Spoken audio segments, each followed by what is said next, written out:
인간관계가 힘든 사람들은 타인과 세상, 나 자신을 제대로 파악하지 못하는 경우가 많습니다. 나에게 잘못이 있는 경우에 남 탓을 하며 남이 일으킨 문제에 내 탓을 합니다. 특수한 상황이어서 어쩔 수 없이 벌어진 문제임에도 불구하고 내 탓을 하거나 남 탓을 해버리는 잘못을 하기도 하죠. 그렇게 어긋난 인간관계는 나의 삶에 부정적인 결과를 만들어냅니다. 세상 사람들과 맺는 그 어떤 관계도 힘들다는 생각이 들고요. 나의 미래 또한 힘들게 흘러갈 거라 믿어 의심치 않습니다. 이렇게 생각하면 결국 겉으로 드러나지 않더라도 스스로 뼛속까지 부정적인 사람이 되어버립니다. 저 사람도 나를 싫어할 거야. 내가 그렇지 뭐. 내 인생은 원래 이렇게 힘들었어. 앞으로도 좋은 일은 없을 거야. 더 나아가 내가 이리 살아가야 할 이유가 뭐지? 하는 나 자신의 정체성과 실존에 대한 의문까지 나아가게 됩니다. 커다란 공항에 부모 없이 던져진 7살짜리 아이처럼 이 세상을 살아나갑니다. 타인이 어떤 사람인지 모르겠다는 건 내가 어떤 사람인지 모르겠다는 말과 동의어입니다. 내가 나를 아는 만큼 타인이 어떤 사람인지 보이며 세상이 어찌 돌아가고 있는지 이해되기 때문입니다. 내가 몇 살이고 어디에 살며 어떤 직장을 가지고 있는가 하는 객관적 사실을 모르는 것이 아닙니다. 내가 어떤 삶을 살아야 하는가, 나에게 어떤 삶이 행복한 삶인가 하는 나 자신의 근원적 실존에 대한 질문에 답할 수 없는 것입니다. 세상 살기 고달프고 앞으로의 삶에 대한 긍정적인 모습이 그려지지 않으며 그로 인해 불안에 빠지게 됩니다. 끊임없이 나와 타인과 세상을 고민하지만 도드리표 고민일 뿐이죠. 제대로 초점을 맞춰 고민하지 않았기 때문에 같은 문제가 반복됩니다.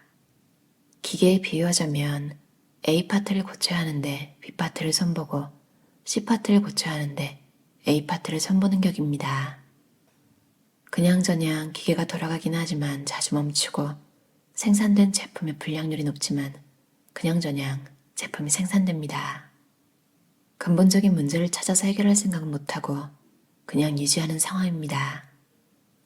게다가 돈이 없어서 최상품 기계를 못 산 내 처지를 한탄하면서 제품을 생산합니다. 만사가 부정적인 사람들의 반대는 만사가 긍정적인 사람이 아닙니다.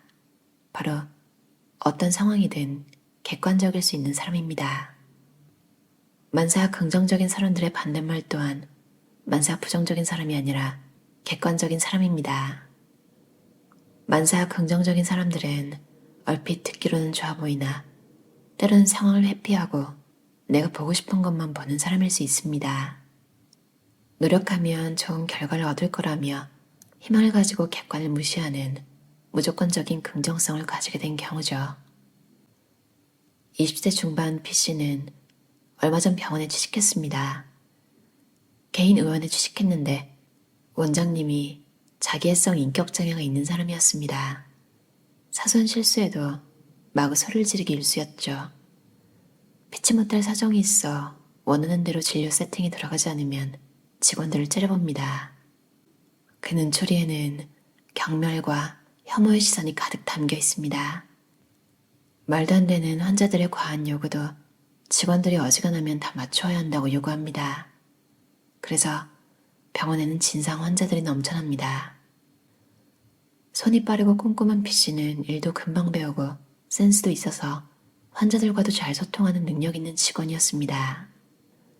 그러던 어느 날 초음파를 보는 공간의 전등불을 원장님이 원하는 시간보다 조금 느리게 껐다는 이유로 막말과 쌍욕을 들었습니다. 점심시간에 오는 B씨를 다른 동료들이 위로해줬죠. 그 정도 욕먹은 것은 아무것도 아니라며 원장님이 진짜 화가 났을 때는 물건도 집어던지는데 그 정도는 아니었으니 그리 상심하지 말라는 위로였습니다. B씨는 동료들의 말이 하나도 위로가 되지 않았습니다.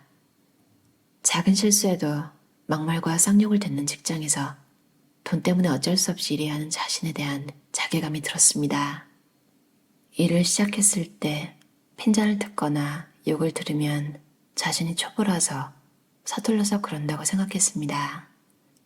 열심히 노력하면 일도 숙련돼서 욕을 듣는 일이 없을 거라고 생각했습니다. 나는 왜 이리 눈치가 없고 일을 못할까 자책도 많이 했습니다. 그러나 서너 달 일해보고 나니 자신이 문제가 아니라는 것을 깨달았습니다. B씨가 직장을 알아볼 당시 이 병원은 환자들에게는 원칙도 없고 제한도 없이 과하게 친절하기에 평이 매우 좋았습니다. 지역 유지이자 원로로서 봉사활동을 많이 하는 원장님은 인품이 좋기로 유명했고 주위 다른 병원에 비해 월급을 월등히 많이 주는 곳이어서 이 병원을 택했습니다. 그러나 직접 일하면서 본 원장님은 겉모습과 실제 속내가 많이 다른 사람이었습니다. 많은 월급은 시도 때도 없이 부리는 원장님의 신경질과 화를 감당하는 대가였습니다. 원장님은 개인적인 이유로 심기가 불편하거나 시술이 마음대로 안 될 경우 직원 탓을 하면서 직원을 쥐잡듯이 잡았습니다. 즉, 그는 남 탓을 하면서 스스로 성찰하지 못하는 사람이었던 것이죠. 처음에 B씨는 스스로를 탓했으나 지금은 남 탓, 즉 원장님이 문제라는 것을 인식하고 직장에 사직서를 냈습니다. 나, 타인, 상황을 각각 철저히 분리하라. 만일 B씨가 남 탓을 하지 않고 스스로를 탓했더라면 문제가 해결되지 않고 제자리에서 같은 고민을 하면서 뱅뱅 돌았을 겁니다. 나는 왜 직장에 출근하기가 이리 싫을까? 내 인생은 왜 이리 안 행복하지?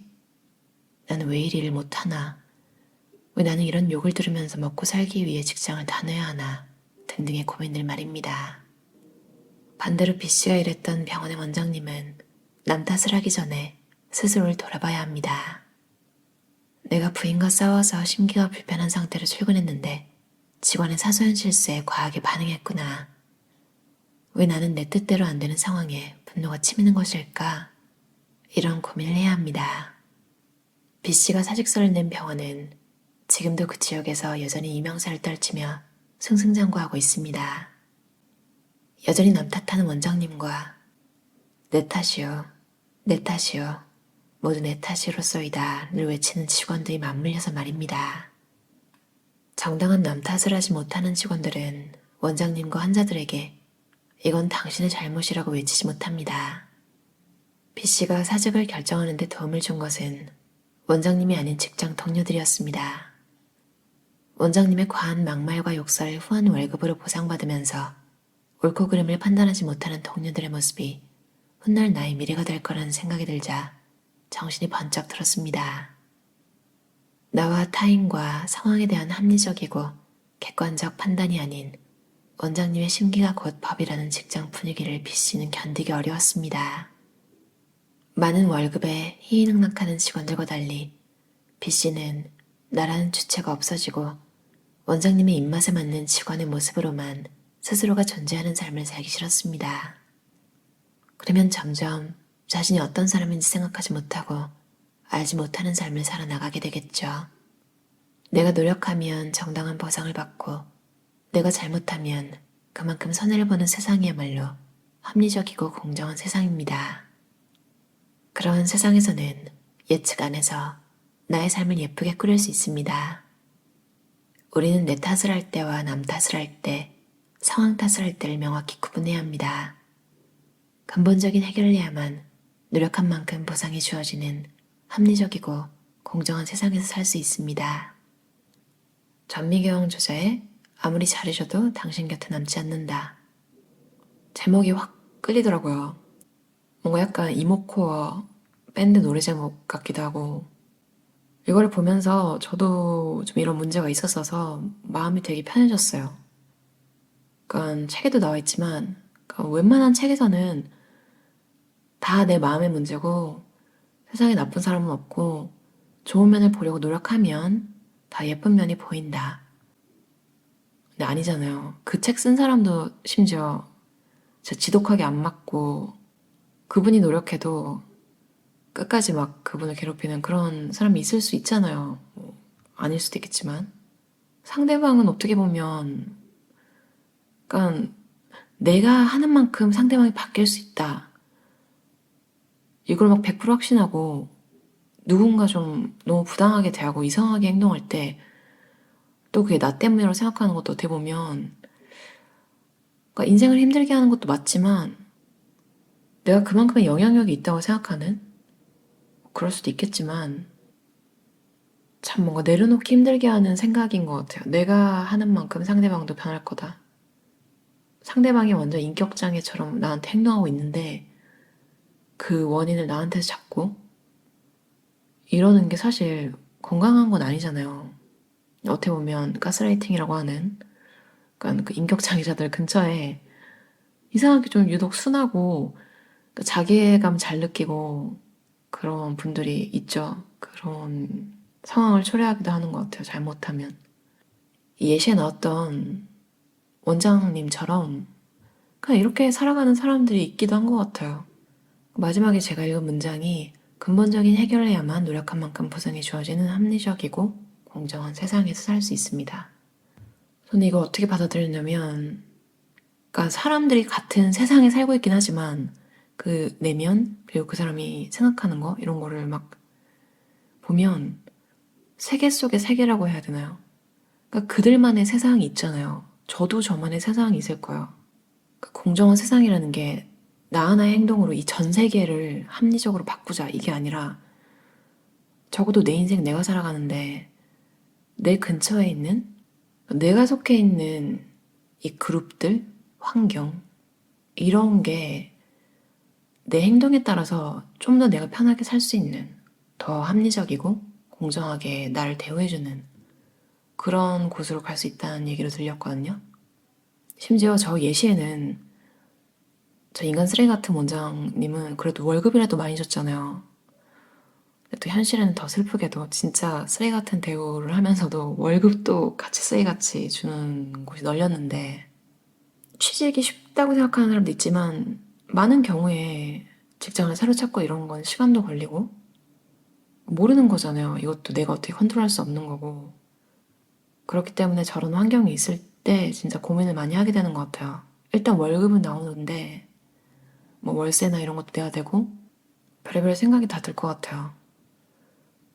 저런 경험을 안 하면 최고겠지만 저는 있거든요. 아까 제가 예시에 말했던 진짜 쓰레기 같은데 월급도 쓰레기 같던 곳에 있어 봤고 오늘 뭐 눈치를 깠다고 당장에 관두는 그런 게 어렸을 때는 가능했던 것 같은데 지금은 좀 여러모로 생각이 많이 돼요. 예전보다 생각이 있어지기도 했고 또 한국이 아니니까 한국에서도 직장을 구하는 건 힘들죠. 근데 외국에서는 좀 더 두렵기도 하고 막 자신감이 있는 사람은 아니에요. 제 동료들 보면 저가 이런 얘기 나올 때 하면 아닌데 일자리 구하기 쉬운데 좀 이렇게 재수없게 말하는 인간들도 좀 널렸어요. 그런 얘기 들으면 더 주눅이 들기도 하고 그렇긴 한데 확실한 건 진짜 참을성 있는 분이 스스로 이건 아니다 싶은 거는 진짜 아닌 거더라고요. 그러니까 그랬던 곳들을 생각하면 진짜 어떻게 버텼는지 지금 생각해도 좀 치가 떨리고 그러니까 좀 괴롭히는 사람들의 성향, 성격 왜 그랬을까 막 그러니까 이해를 해보려고 노력을 하게 되잖아요. 좀 약간 뭐랄까 회사를 당장 관두기 싫으면 그래도 좀 좋아할 구석을 찾으려고 노력을 해봅니다. 근데 또 이 책의 제목에 끌렸듯이 그 책의 내용이 다 좀 이해가 가고 도움이 많이 됐는데 이런 내용이 있어요. 나를 괴롭히는 사람의 서사까지 이해해줄 필요는 없다.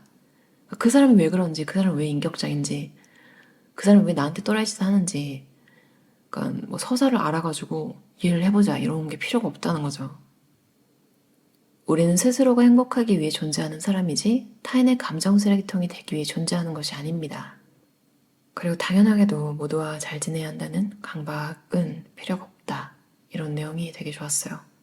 여러분도 보셨을 거예요. 이 스스로도 좀 이런 걸 특히 어렸을 때 더 그런 것 같아요. 그러니까 모두에게 사랑받으려고 묘하게 나를 좀 멀리하고 좀 그냥 그런 사람들 있잖아요. 내 옆에 잘해준 친구들보다 나를 미워하는 그 한두 명이 더 신경 쓰이는 거야. 그래서 막 걔네한테 더 다정하게 대해보기도 하고 옆에 친구들한테 에너지를 쓸 수 있는 건데 그런 걸 이제 나이를 먹으면서는 정신을 차리게 되는 것 같아요. 왜냐면 해봤잖아요, 이미.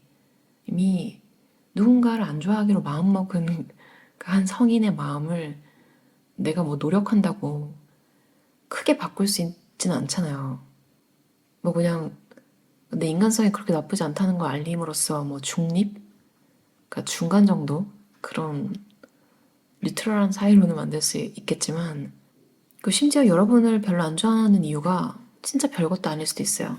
뭐 그냥 어렸을 때 자기 괴롭힌 사람이랑 닮았다거나 뭐 말투가 자기가 싫어하는 다른 사람이랑 비슷하다거나 그러니까 그 사람만의 이유로 뭔가를 싫어하는 이유가 될 수도 있더라고요. 그게 여러분이나 우리의 잘못은 아니잖아요. 그러니까 이것도 어떻게 보면 또 서사를 파악하려고 하는 그러니까 나를 괴롭힌 행동인데 그냥 신경을 꺼라. 굳이 알 필요가 없다. 쓸데없이 죄책감 많이 느끼고 쓸데없이 노력 많이 하고 인간관계 그것 때문에 좀 고통스러움을 느껴보신 분들은 읽으면 도움이 많이 되실 것 같아요. 드라마에서도 이제 시청자들도 진짜 못된 놈들, 악역한테 서사 주는 거 별로 안 좋아하잖아요. 그것처럼 현실에서도 우리도 그냥 우리한테 사이코짓을 하는 사람한테 굳이 이해해보려는 노력을 하지 말자. 그리고 점점 나이가 들수록 시간이 없잖아요. 왜 이렇게 시간이 빨리 가고 막 나이가 먹는지 그럴 시간이 없습니다. 그렇게 자동적으로 되니까 좀 옛날보다 내려놓기가 더 쉬워진 것 같긴 해요. 좋은 사람들과 관계를 맺어야 나의 삶이 행복해집니다. 다들 행복한 삶 사셨으면 좋겠어요. 들어주셔서 감사합니다.